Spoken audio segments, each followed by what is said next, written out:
So today I wanted to talk about something that's a little bit less basic. My theme for the last couple videos has been about more simple things. But today I want to talk about learning difficult music. It's something that we all have to do, and it's something that is kind of intimidating. And I obviously have learned a lot of music very quickly in the last 5 years. I have a lot of experience learning pieces and learning very difficult pieces, to be perfectly honest. A lot of the things that are sent to me for particularly like 100 Days and some of the 365 pieces that I learned very quickly are very, very difficult.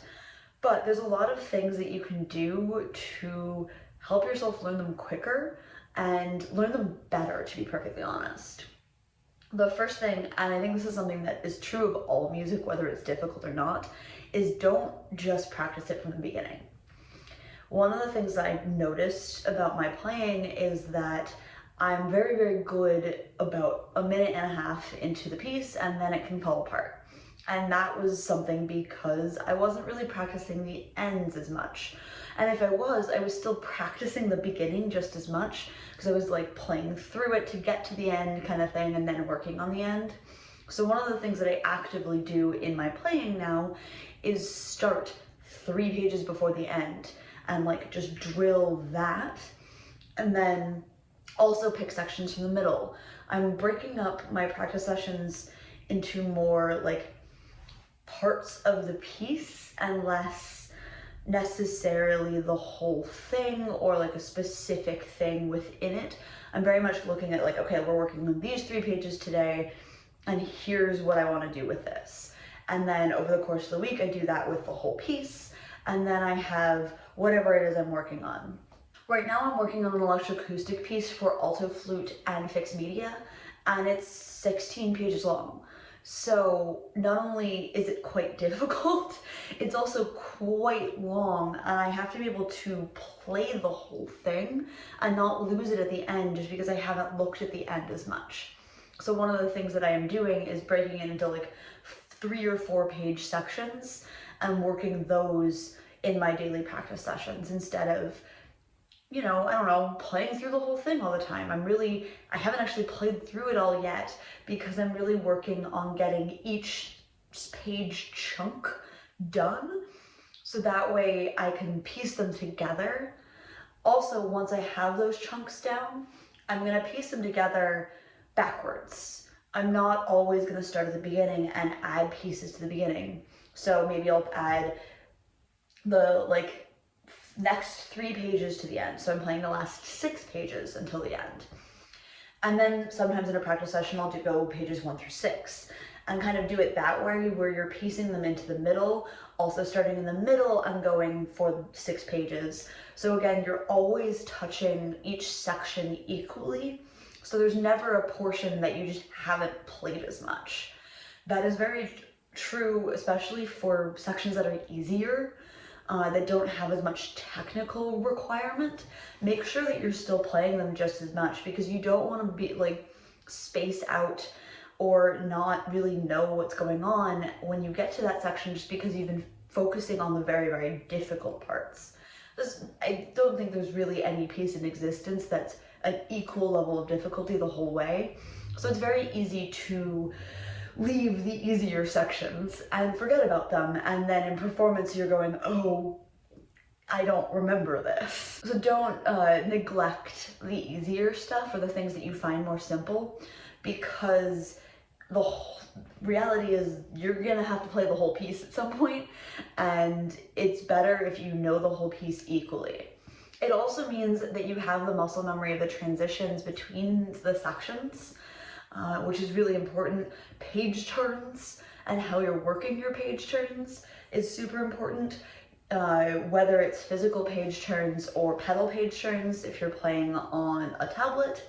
Those are things that are really important to work out, and the only way you can do that is by practicing them and by practicing them in context.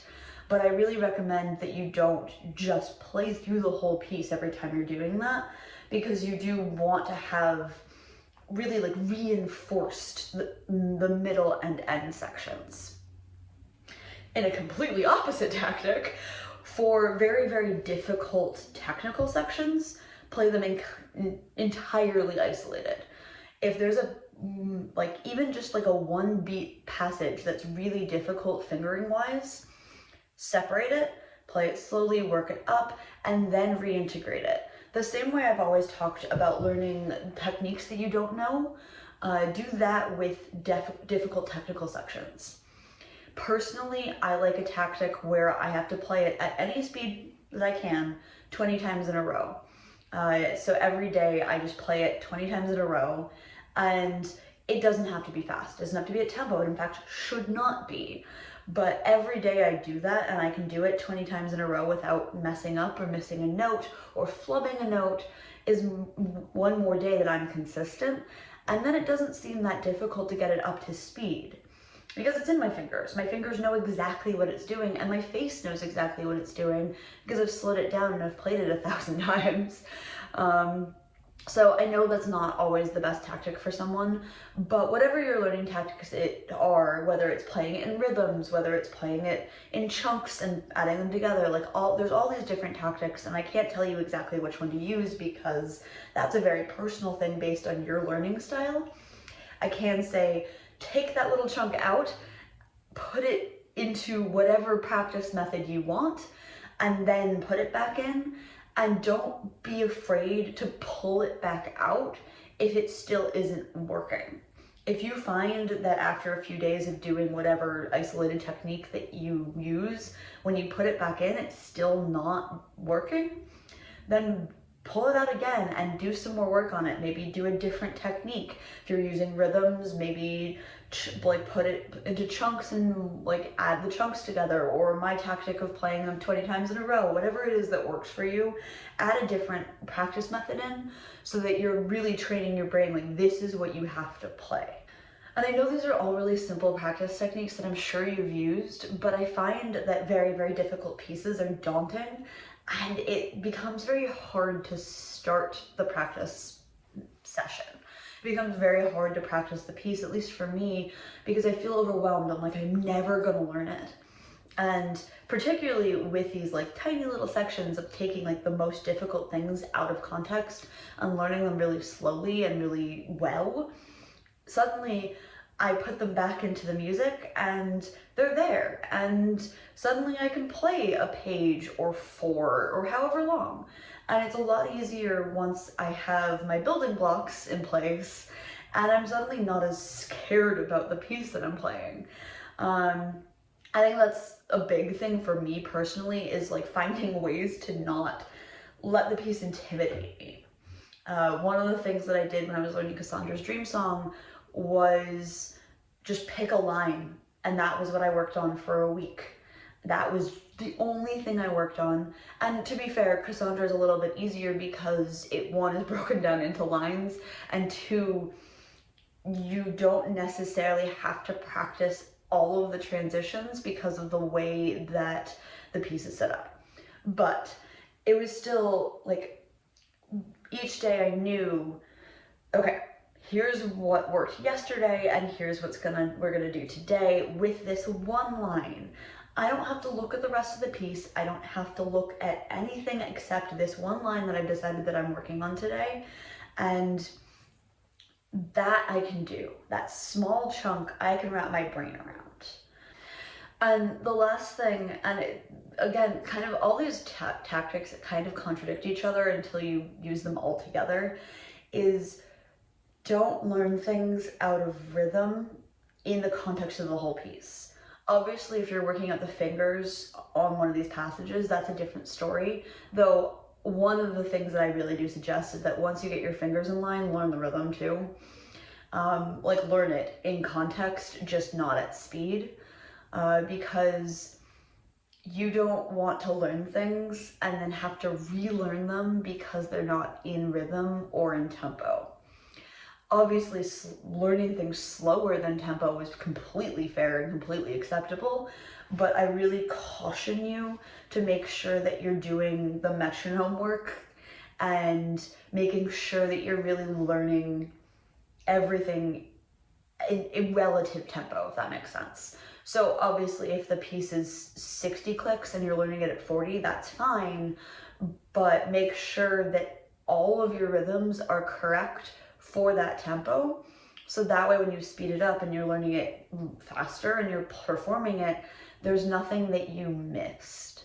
I find myself a lot of the time, like particularly when I'm learning things slowly, losing some of the rhythmic integrity that you need, and that means that you learn things incorrectly and inaccurately, and obviously that's not what you want.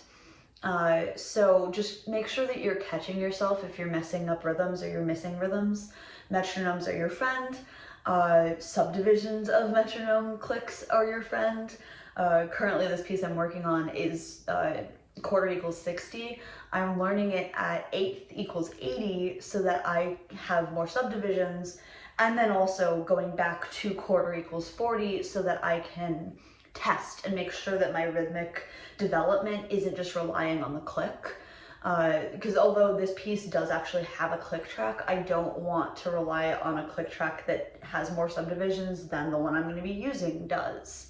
So while subdivisions are excellent and I absolutely recommend you using them, do double check yourself and make sure that you have rhythmic integrity with the main beats as well, because sometimes it's really easy to just rely on that subdivision and you're not gonna have that necessarily in context. And a last brief note for those of you who are learning music with electronics, make sure you practice with the electronics once you've really felt like the pieces into your fingers.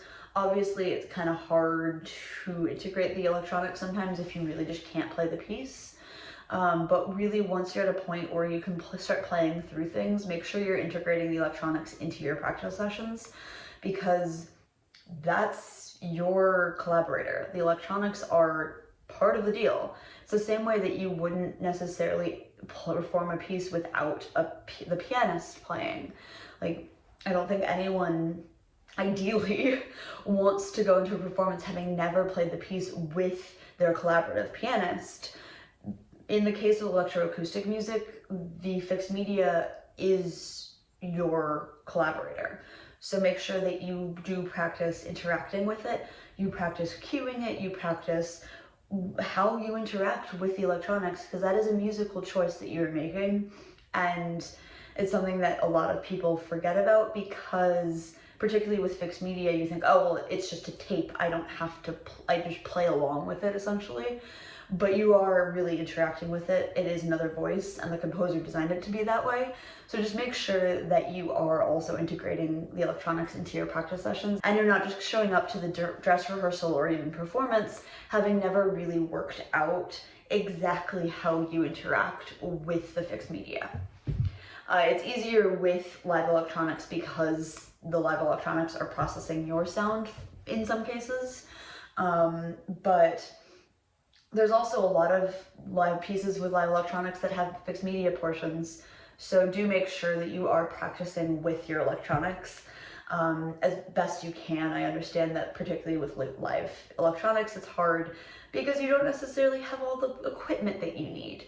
But as best as you can, make sure that you're practicing with it. If you do have something that you don't necessarily know how to run yourself, ask the composer, reach out to whoever wrote it and see if they have a practice like patch or something like that, or whether they have even a recorded version of the live electronics that you can play along with and at least get an idea of what it's going to sound like in the room. And also ask someone if you can borrow some of the equipment. A lot of us have it.